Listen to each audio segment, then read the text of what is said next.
Alright, halo guys, welcome back to Just Purple ID bareng gue William di sini dan selamat sebelumnya buat Gracia Poli dan juga Apriani Rahayu juga karena udah menangin medali Olimpiade, medali emas buat Indonesia dan kemarin itu benar-benar keren banget dimana mereka berdua bukan cuma menang doang tapi bikin tim Cina ini benar-benar kalah mental sampai bisa menang 2-0 dan Indonesia akhirnya bisa bawa pulang satu medali. Sebenarnya seluruh Indonesia juga berharap tim Indonesia ini bisa bawa medali-medali emas yang lebih banyak lagi pulang ke tanah air. So kali ini gue pengen nge-review sebuah friendly match yang kemarin ini abis diselenggarain dan juga masih ada banyak lagi yang kedepannya kayak misalnya Arsenal ketemu Tottenham ataupun Chelsea ketemu Tottenham juga. Tapi kali ini gue mau bahas friendly match tentang Arsenal lawan Chelsea yang kemarin dimenangin 2-1 sama Chelsea lewat golnya Kai Havertz sama Tammy Abraham. Sementara yang satu lagi itu dicetak sama Granit Xhaka. Sebenarnya dua-dua itu lebih cocok buat friendly match kali ini, tapi nggak ada VAR jadi gol yang kemarin itu jadinya kelihatan nggak sah karena wasitnya juga nggak begitu ngeh dengan gol tersebut. Jadi ya skor 2-1 untuk kemenangan Chelsea. Akhirnya sekarang kita ngelihat beberapa hal yang masih harus dibenahi juga oleh baik Arteta maupun Thomas Tuchel. Gue pun sebagai fans Chelsea ngelihat juga kayak sekalipun mereka menang Champions League tapi masih banyak PR banget yang harus dibenahin, khususnya di lini tengahnya dia yang kelihatan banget. Kalau Arsenal ini gue nonton kebanyakan di babak kedua sih dan ini kelihatan banget betapa mudahnya dilewatin lini tengahnya ini ketika kalau yang main ini kayak bukan tim utamanya. Karena di awal-awal ini formasi 3-4-3 nya Tuchel ini bukan formasi 3-4-3 yang balance sih, bisa dibilang lebih condong ke menyerang karena wingbacknya ini ditempatin sama Hudson-Odoi sama Pulisic yang notabene dia sebagai attacking winger.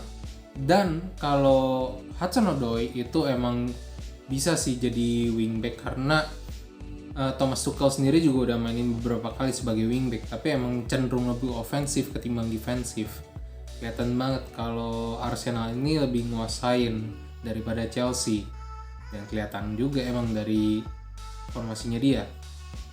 Maksudnya komposisi pemain yang dia taruh. Tapi overall di babak kedua ini setelah ngelakuin pergantian beberapa pemain, ini lebih balance. Akhirnya Chelsea yang bisa lebih nguasain pertandingan ketimbang Arsenal. Tapi secara keseluruhan memang kalau dari penyelesaian yang chances yang lebih berbahaya itu memang Chelsea karena banyak yang tinggal masalah end product aja.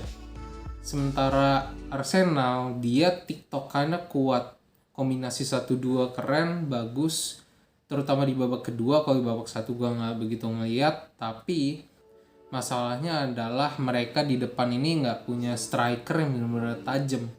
Aubameyang udah nggak ngegeber performanya sehingga seringkali juga di musim lalu juga kayak dicadangin, dan kemarin kelihatan banget bahwa performanya Aubameyang ini udah lama makin menurun. Mereka butuh satu striker yang bisa bikin gol setiap saat, yang seenggaknya bisa bawa Arsenal ini cetak gol lebih banyak. Striker yang benar-benar tajam, dan itu udah mulai nggak ada di Aubameyang. Lacazette juga nggak begitu tajam kalau soal cetak gol. ESR atau Smith Rowe dia bagus, tapi dia lebih condong kelihatan lebih kayak playmaker ketimbang sebagai striker. Dan dia itu performanya juga termasuk yang bagus juga kemarin dalam friendly match. Smith Rowe, Lacazette, dia berkali-kali dapat tempat di mana mereka bisa isir pertahanan Chelsea. Mereka bisa nembusin pertahanan Chelsea beberapa kali dan juga manfaatin kecepatan mereka. Habis itu juga gol pertama itu masalahnya adalah ya balik lagi kayak Arsenal ini attack-nya lumayan, tapi yang jadi masalah adalah defense-nya. Dia terlalu banyak lakuin blunder-blunder yang blundernya cenderung yang sangat berbahaya. Bahkan kayak salah oper, sehingga Arsenal ini kayak terlalu banyak kebobolan karena mistik-mistik yang seperti itu. Dan kalau untuk dua golnya Chelsea, golnya pertama itu Arsenal back-backnya ini terlalu telat untuk menutup Kai Havertz, sehingga Werner ini dapat space yang bisa digunakan untuk ngoper ke arah Havertz, dan Havertz tendang bang ke atas kenceng, gol yang keren. Dan gol keduanya ini ya lagi-lagi inilah yang terjadi ketika Arsenal lagi kumat. Bellerin itu ngumpan ke Tammy Abraham dan Abraham cetak gol keduanya. Sementara dari Chelsea sendiri, tiga pemain ini sangat penting, di mana Kai Havertz juga dia sebagai false nine udah mulai makin nyetel juga. Habis itu juga Timo Werner, sekalipun dia belum improve semenjak dia keluar dari RB Leipzig, tapi dia kontribusinya juga cukup luar biasa. Bahkan bisa dibilang assist paling banyak itu ya dari dia di musim lalu. Dan juga kontribusinya dalam open space, narik pemain lawan, manfaatin kecepatannya dia, itu udah termasuk berkontribusi banget gitu buat gol-golnya Chelsea selama ini. Yang jadi masalah untuk dia adalah finishingnya. Dan kemarin sekali lagi kelihatan dia punya kesempatan untuk cetak gol tapi tendangannya menceng. Ini yang harus diperbaiki sama Werner. Dan untuk Hakim Ziyech, sayang banget karena sistem ini benar-benar kayak bisa dibilang nggak bisa memaksimalkan kemampuan Ziyech, sehingga Ziyech sendiri nggak begitu menonjol ketika main di formasi 3-4-3 karena Ziyech sendiri juga harus lebih banyak bantu ke belakang sehingga nggak bisa fokus untuk membangun serangan. Habis itu kelihatan banget juga, tapi sementara emang ketika Ziyech ada dan nggak ada itu secara kreativitas cenderung berkurang. Dan kemarin Chelsea itu kayak mainin kayak Baba Rahman, Drinkwater. Intinya adalah yang gue bilang saat ini pemain-pemain yang cenderung jadi deadwood di kubu Chelsea ini sebenarnya harus dijual karena mereka udah dikasih kesempatan tapi nggak kunjung membaik performanya. Terutama kayak Ruben Loftus-Cheek, Danny Drinkwater, yang Baba Rahman juga yang kemarin justru malah menghambat sirkulasi bola. Jadinya serangan-serangan Chelsea ini nggak begitu tajam. Beda dengan ketika misalnya N'Golo Kante masuk, Kante ya. Ketika Kante masuk, tiba-tiba semuanya jadi kayak bang taktik gitu kan. Dan untuk Tammy Abraham ini dia cukup bagus dalam ngekait pemain, tapi yang jadi masalah adalah kenapa dia jarang cetak gol.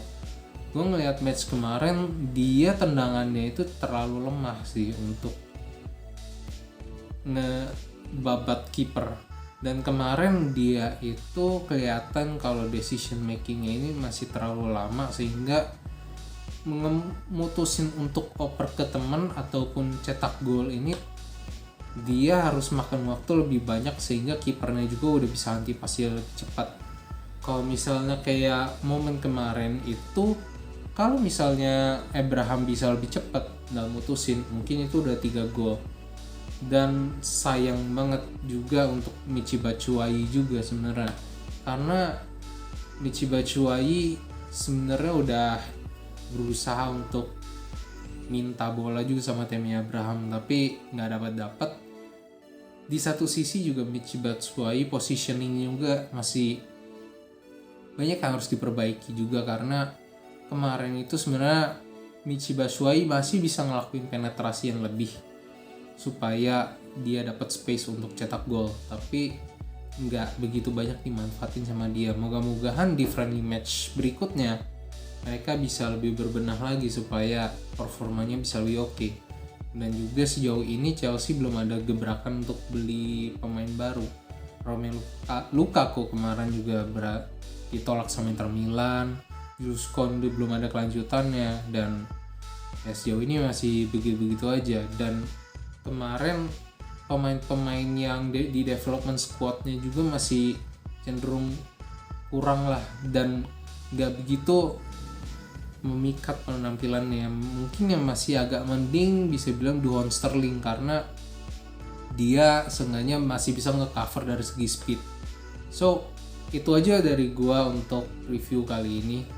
Thank you for watching, dan juga jangan lupa untuk komen, like, dan subscribe.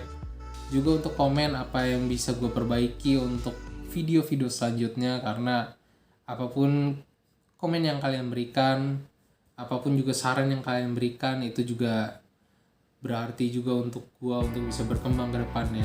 So that's it guys from me. Thank you for watching. Gua William cabut. See ya and stay healthy, stay safe. God bless.